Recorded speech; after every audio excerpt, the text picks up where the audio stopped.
Jinna Heranas, and in this video I'm gonna solve logarithmic question for you. So let's start. तो आज हमने exercise 3.2 का question number 5 part 2 solve करना है. ठीक है, इस क्वेश्चन को सॉल्व करने में बहुत से स्टूडेंट्स बहुत कंफ्यूज होते हैं. ठीक है, तो आज हम देख लेते हैं उनकी कंफ्यूजन को. ठीक है, तो देख लीजिए, सबसे पहले हमारे पास लिखा हुआ है log 512 to the base this. ठीक है, अब इससे पहले आप दो फॉर्मूलाज देख लें जो कि इस एक्सरसाइज में फॉलो किए जा रहे हैं. ठीक है, log a y equals to x. ठीक है, और अगर ये तो रही हमारे पास लॉगरिथमिक फॉर्म. ठीक है, इसी की अगर आप एक्सपोनेंशियल फॉर्म देखें तो a power x is equals to y. This one is exponential form. ठीक है, तो हम लिख लेते हैं इस क्वेश्चन को. log 512 means log 512 to the base. Base position is this. ठीक है, to the base.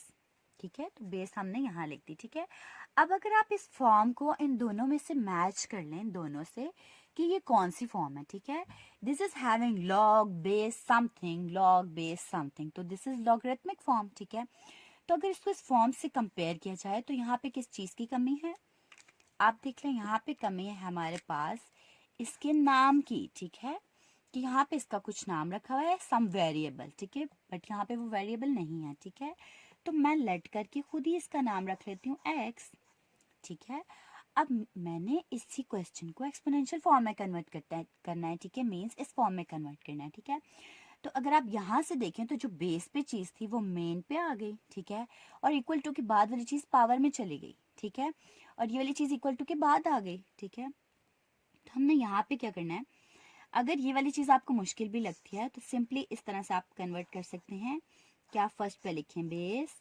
ठीक है, पावर में लिखें दिस थिंग इक्वल्स टू 512.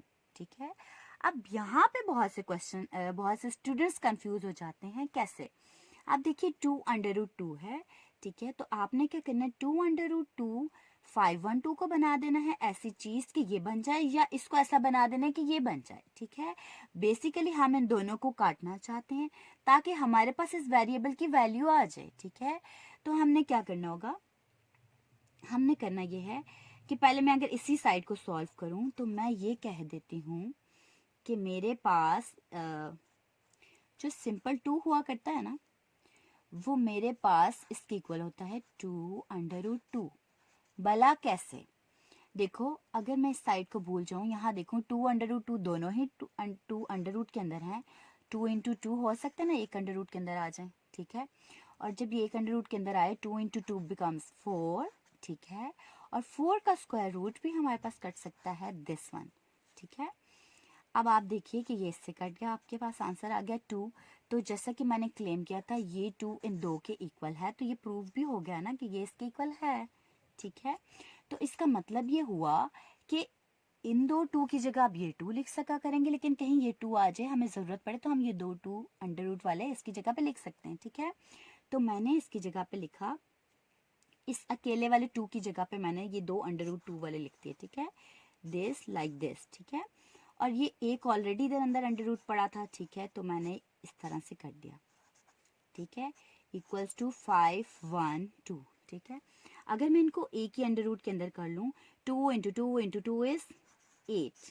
ठीक है, 2 2 ज़ा 4, 4 2 ज़ा 8, और सेम अंडर रूट के अंदर ये आ सकते हैं. ठीक है, whole power x is equals to 512. अब आपने क्या करना है, हाँ अब मैं कहूँ कि ये 8 है, इसके ऊपर पावर है, पावर को मैं अगर ऐसे कर दूं 1/2 कर दूं अंडर रूट पावर को. ठीक है, इक्वल्स टू 512. ठीक है, फिर मैं पावर को बाहर मल्टीप्लाई भी तो करा सकती हूँ. ठीक है, सॉरी, तो मैंने किया 8, 1 into x is x/2 is equals to 512. यहाँ से मुझे पता चला कि मुझे 512 का एलसीएम 8 के साथ लेना है. ठीक है, क्योंकि दोनों साइड पे 8 आएगा तो दोनों कैंसिल हो सकते हैं. ठीक है, तो मैंने यहाँ लिखा 512 और इसका एलसीएम लिया 8 के साथ. 8 into 64 is 512 and 8 into 8 is 64 and 8 into 1 is 8, ठीक है। तो मेरे पास आ गया 8 का क्यूब। 512 की जगह लिखा मैंने 8 का क्यूब, ठीक है, और ये वाली साइड रही एज इट इज, ठीक है।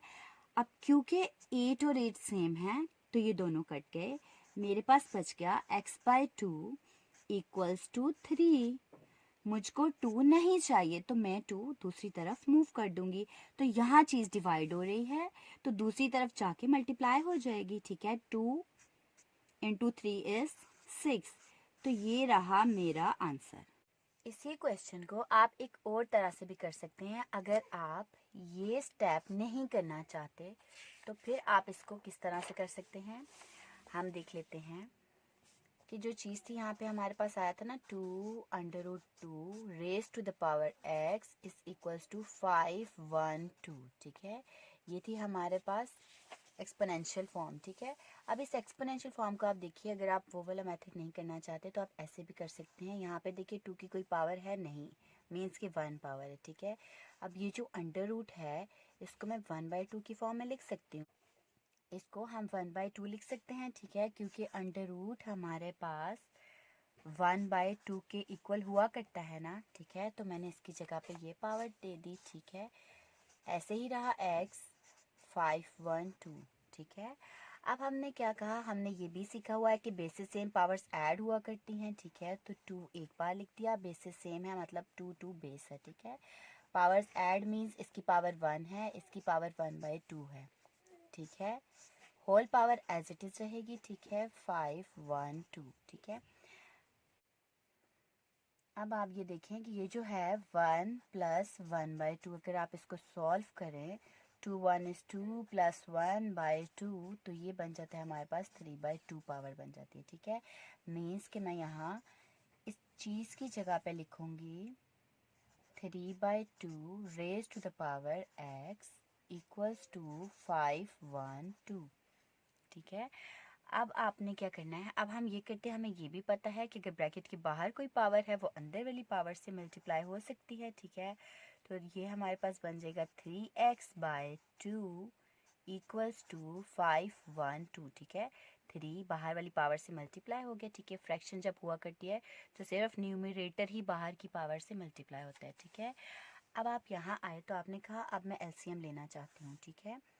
तो आपने लिखा 512। अब आपको पता है कि सबसे छोटा जो होता है टेबल, हम वहाँ से मल्टीपल स्टार्ट करते हैं ना, मल्टीप्लिकेशन, ठीक है। तो अब ये आपने करना शुरू की, तो आपने कहा 2 2 ज़ा 4, 1 यहाँ चला गया, 2 5 ज़ा 10, 1 यहाँ चला गया, 2 6 ज़ा 12, ठीक है। फिर 2 1 ज़ा 2, 2 2 ज़ा 4, 2 8 ज़ा 16, 2 6 ज़ा 12, 2 4 ज़ा 8, 2 3 are 6, 2 2s are 4, 2 1s are 2, 2 6 are 12, 2 8s are 16, 2 4s are 8, 2 2s are 4 and 2 1s are 2, ठीक है। देखिए 1 2 3 4 5 6 7 8 9, ठीक है। 2 रेज़ टू द पावर 9 आ गया हमारे पास। हमने यहाँ लिखना है 2 की power 3x/2 as it is रहेगा। इस 512 की जगह पे हम लिखेंगे ये चीज़, ठीक है, 2 रेज़ टू द पावर 9, ठीक है। अब देखिए 2 और 2 सेम है तो इनकी हो जाएगी कटिंग। अब हमारे पास बचेगा 3x/2 इक्वल्स टू 9, ठीक है। हमको पहुंचना है इस वेरिएबल तक, ठीक है। तो हम क्या करेंगे, इस 2 को साइड पे भेज देंगे। जब ये यहाँ डिवाइड हो रहा है तो उधर जाके ये मल्टीप्लाई हो जाएगा। 3x equals to 9 multiply by 2 हो जाएगा जो कि 18 हुआ, ठीक है। और ये रहा 3x, ठीक है। अब हमको चाहिए सिर्फ x, तो ये यहाँ मल्टीप्लाई हो रहा है, इसको मैं दूसरी तरफ अगर शिफ्ट कर दूंगी तो वहाँ जाके ये डिवाइड हो जाएगा, ठीक है। और हमें पता है कि 3 5 ज़ा 15, 3 6 ज़ा 18, ठीक है। तो x इज इक्वल टू 6, ठीक है। इस तरह से भी आपका आंसर आ जाता है, ठीक है। अप टू यू कि आप कौन सा मेथड अडॉप्ट करते हैं, जो आपको आसान लगता है आप वो अडॉप्ट करिए, ठीक है।